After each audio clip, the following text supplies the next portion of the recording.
اعوذ باللہ من الشیطان الرجیم، بسم اللہ الرحمن الرحیم۔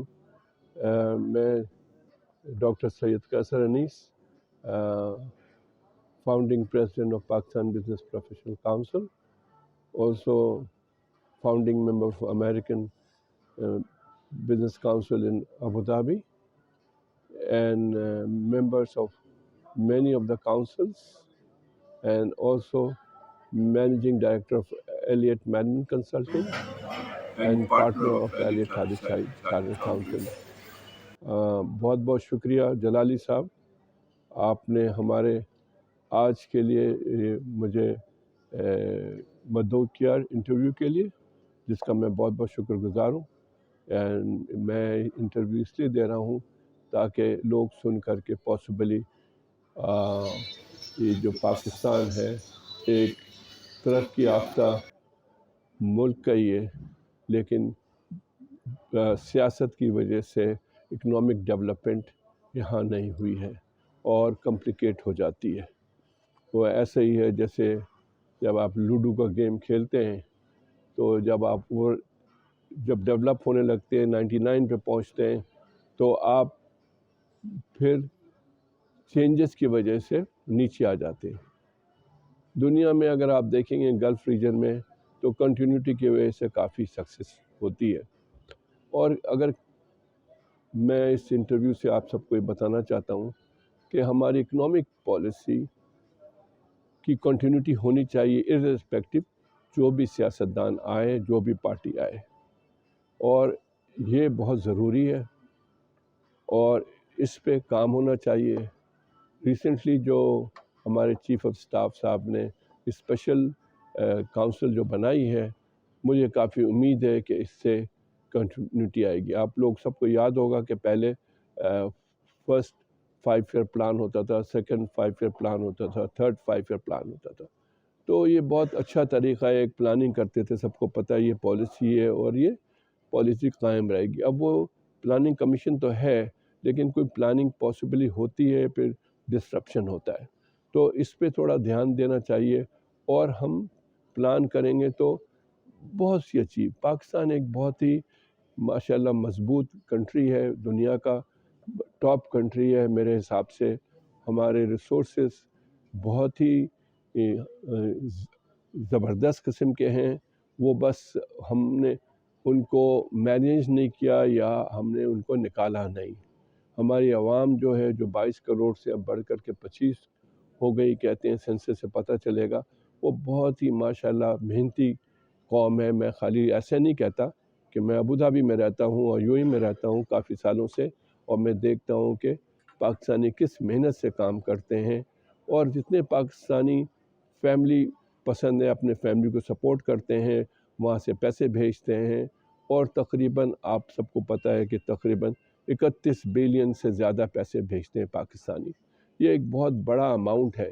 ہمارے جو پولیٹیشین ہے اور سارے، میں یہ نہیں کہوں گا ایک، ہمیشہ سے دوسرے ملکوں پہ جا کر کے 1 بلین کے لیے مانگتے ہیں کہ 1 بلین ڈال دو۔ ہم 31 بلین دیتے ہیں اوورسیز پاکستانی، جس کی کوئی قدر بھی نہیں ہے، نہ کوئی فیسلٹی ہے۔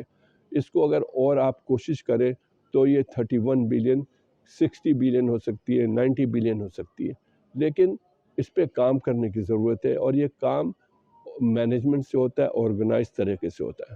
میری پچھلے دنوں جب شہباز شریف صاحب کی حکومت تھی تو وہ تشریف لائے تھے ابوظہبی میں، تو میری ملاقات ہوئی تھی، پرسنلی ملاقات ہوئی تھی، تو انہوں نے کہا کہ بھائی ہمیں ڈالر زیادہ بھیجیں اوورسیز پاکستانی، تو میں نے ان کو یہ جواب دیا تھا 30 سے لے کے 60 بھی ہو سکتے ہیں، 90 بھی ہو سکتے ہیں، تھوڑی سی پالیسی چینج کر دیجئے۔ آپ جو ان اسکلڈ ورکر ہے وہ نہ بھیجیں باہر، اسکلڈ ورکر بھیجیں جو سرٹیفائیڈ ہو، تو وہ پھر ان کی آمدنی بھی 4 گنی بڑھ سکتی ہے، 5 گنی ایسے جاتے ہیں بیچارے 800,000 درہم میں کام کرتے ہیں یا ریال میں کام کرتے ہیں، سرٹیفائیڈ ہوں گے تو ان کو 5,000 6,000 درہم ملے گی۔ اگر ایک سرٹیفائیڈ پلمبر چلا جاتا ہے، آپ خود سوچیں کہ کتنے پیسے، ایک ویلڈر جاتا ہے سرٹیفائیڈ، اس کو کتنے پیسے ملیں گے۔ میں تو بیسک چیز کی بات کروں، ایئر کنڈیشن کے میکینک جائے کتنے پیسے ملیں گے، ہاسپٹلٹی سے وہاں جائے تو اس میں کتنے پیسے ملیں گے، آپ سوچیں۔ نرسز یا پیرامیڈک جائیں کتنے پیسے ملیں گے. تو ان سب چیزوں پہ تھوڑا سا اگر کام کر رہے او پی ایف کر رہے, میں نے او پی ایف بھی وزٹ کیا, ان کے ایم ڈی کو بھی بتایا, تو انہوں نے وعدہ تو کیا ہم کریں گے ایسا. لیکن چلیں خوشی کی بات یہ ہے, ریسنٹلی میں نے نیوز سن لی کہ ان اسکلڈ ورکر اب پاکستان سے نہیں جائیں گے. تو یہ بہت بڑی اچیومنٹ ہے میں کہوں گا پاکستان بزنس پروفیشنل کونسل کی. اب میں چاہتا ہوں کہ یہاں جیسے ٹیوشن سینٹر ہے ویسے یہاں پہ ورک شاپ کھل جائیں, جیسے ایک کراچی میں ہے اور یہاں بہت ہے, کیا نام ہے, پنجاب میں کافی بہت. ان کو اور بڑھانے کی ضرورت ہے جہاں یہ ووکیشنل ٹریننگ دے اور اس کو زیادہ کریں تاکہ اس سے فیملی کے اسٹینڈرڈز بھی اچھے ہو جائیں گے, ان کی تعلیم بھی بڑھ جائے گی. تو اس پہ کام کرنا چاہیے. ایک تو یہ. دوسری چیز جو ہے یہاں کا ہیلتھ سیکٹر اور ایجوکیشن سیکٹر پاکستان کا, اس پہ توجہ اچھی طرح دینی چاہیے. پرائیویٹ سیکٹر نے تو بہت کام کیا ہے اور میں یہی چاہوں گا کہ اسی میں پی ایچ ڈی لیول کے, جیسے جب مشرف کا دور تھا اس وقت آپ نے دیکھے تھے عبدالرحمن صاحب نے یونیورسٹی لا رہے تھے, کتنی یونیورسٹیوں سے ان کا ایگریمنٹ تھا, وہ آج تک کیا نام ہے ہوا نہیں. اس پہ کام کرنا چاہیے. اور اسی طرح یہاں اگر P H D 1000 2000 5000 8000 P H D ہو جائیں, 10,000 کی ٹارگٹ بنائیں تو فردر پروگریس ہوگی. تو اسی طرح ہیلتھ سیکٹر میں ہر عوام کو ایک کارڈ ہونا چاہیے جیسے دنیا کا اس دستور ہے, اور وہ اپنی فیملی کو لے کر کے جائے اور اس کو فکر نہیں ہونی چاہیے کہ اس کو کوئی پرابلم ہے ان چیزوں کی. تو پاکستان بزنس کونسل اس سلسلے میں کام کرتی ہے. آپ کو خوشی ہوگی یہ بات سن کر کے کہ صرف میں ہی پاکستان کے لیے تو کام کر رہا ہوں, لیکن ساتھ ساتھ میں جب یو اے کی پالیسی بنتی ہے یا ابوظہبی میں پالیسی بنتی ہے تو وہاں بھی میں کنٹریبیوٹ کرتا ہوں. اور وہاں بھی ہمارے جو پاکستان بزنس پروفیشنل کونسل ہے وہ register under Abu Dhabi chamber of commerce ہے. بہت کلوزلی کام کرتے ہیں ہم ان کے ساتھ, اور ان کی منسٹری آف اکانومی میں اور یا ڈپارٹمنٹ آف اکانومی ابوظہبی کی, ڈپارٹمنٹ اکنامی دبئی کی, ہم ان بہت کلوزلی کام کرتے ہیں. ریسنٹلی آپ نے سنا ہوگا گولڈن ویزا کے بارے میں, لوگوں کو گولڈن ویزا دیا جا رہا ہے, تو وہ بھی ہمارا ان سے ایم او یو سائن ہے. ہم لوگ اپنے پاکستانیوں کو ریکمینڈ کرتے ہیں گولڈن ویزے کے لیے. اور Pakistan business council, Pakistan business professional council جتنے پروفیشنل ہے کہ پلیٹ فارم ہے وہ اوپن کونسل ہے, کہیں بھی ایسا نہیں ہے. یہ اوپن کونسل, جس نے بھی آ کے کام کرنا ہے آ کے کام کرے, جس جگہ کام کرنا ہے کام کرے, پروموٹ کرے, لیکن ٹائم دینا پڑتا ہے. جو میں کہتا ہوں سارے پاکستانیوں کو کہ اور پروفیشنلز کو کہ آ کے وہ ٹائم لگائیں اور ٹائم دیں. آپ دیکھیں اگر آپ کے پاس وقت ڈونیٹ کریں گے آپ کو بھی فلاح ملے گی, ہر کو فلاح ملتی ہے اگر آپ کام اپنی صدق دل سے کریں. اور جو میں ہمیشہ کہتا ہوں کہ اگر انسان one man can change the world, and also a person should be very honest, selfless and brave. اس کو کوئی روک نہیں سکتا. تو میں بہت شکریہ ادا کرتا ہوں جلالی صاحب کا. میں نے چند باتیں کی, اگر میں ایسے اور بھی باتیں کروں تو میں گھنٹے ایڈوائس دے سکتا ہوں کیونکہ ہمارا ایکسپوجر اتنا اچھا ہے. میں نے ایک کنٹری جو میں یونائٹڈ عرب ایمریٹس ہے وہ کہاں سے کہاں تک پہنچا ہے, تو وہ ہسٹری ہمارے سامنے ہے. ہمیں پتہ ہے کہ پاکستان نے جو کنٹریبیوٹ کیا ہے ابوظہبی کو, کیونکہ وہی زمانہ تھا جب 71 میں پاکستان میں نیشنلائزیشن ہو گئی تھی انفارچونیٹلی. اور یہ مشورے اور وہ آفیسرز اور وہ کمپیٹنٹ آفیسرز بہت سے ابوظہبی میں آئے جنہوں نے منسٹری سیٹ اپ کی اور کنٹریبیوشن دی اور اتنے لائق تھے. تو پاکستان میں بہت لائق ہیں, لیکن وہی والی بات ہے کہ they have to be recognized, and again the theory should be merit should be the order of the day. Unfortunately آپ میرٹ اگر نہیں ہے تو پھر آپ ایکسپیکٹ نہ کریں کہ کوئی آپ اچیو کر لیں گے. وہ ایسے ہی ہے خودرو پودوں کے طرح, چیزیں بڑھیں گی اور گریں گی, بڑھیں گی اور گریں گی, جو کہ ہو رہا ہے. آپ ایک پالیسی بنا دیجئے کہ پورے پاکستان میں ہم میرٹ پہ کام کریں گے, اور یہ صوبے وغیرہ بھی ختم ہونے چاہیے. کوئی کہتا ہے میں پنجابی ہوں, کوئی کہتا ہے میں سندھی ہوں, کوئی کہتا ہے میں مہاجر ہوں, یہ سبھی بند ہونے. یہ سے زیادہ پرانی چیزیں ہیں. آپ ان کو اپنا ڈسٹرکٹ یا ڈویژن بنائیں اور ہر کو کمپٹیشن دیں کہ بھائی چلو یہ تمہارا کام ہے، ہم پیسے لگاتے ہیں اینڈ ورک آن دیٹ.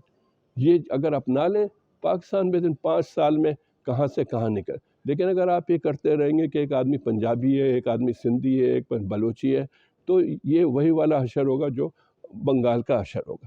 تو اس کو پہلی فرصت میں آپ اس کو چینج کریں اور پہلی فرصت میں اس کے ڈویژنس بنائیں اور پہلی ان کو کمپٹیشن دیں.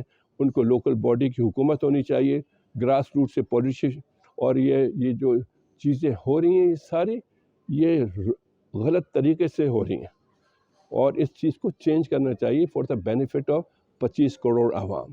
تو بہت بہت شکریہ جلال جی صاحب، آپ نے مجھ کو مدعو کیا اس انٹرویو کے لیے. Thank you very much. اگر کوئی سوال ہے تو میں بتا سکتا ہوں.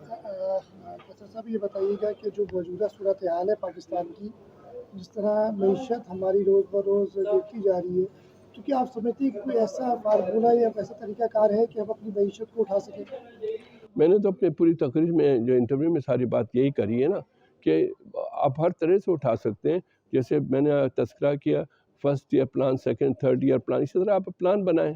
اب یو ای کا بھی 50 سال کا پلان بن گیا.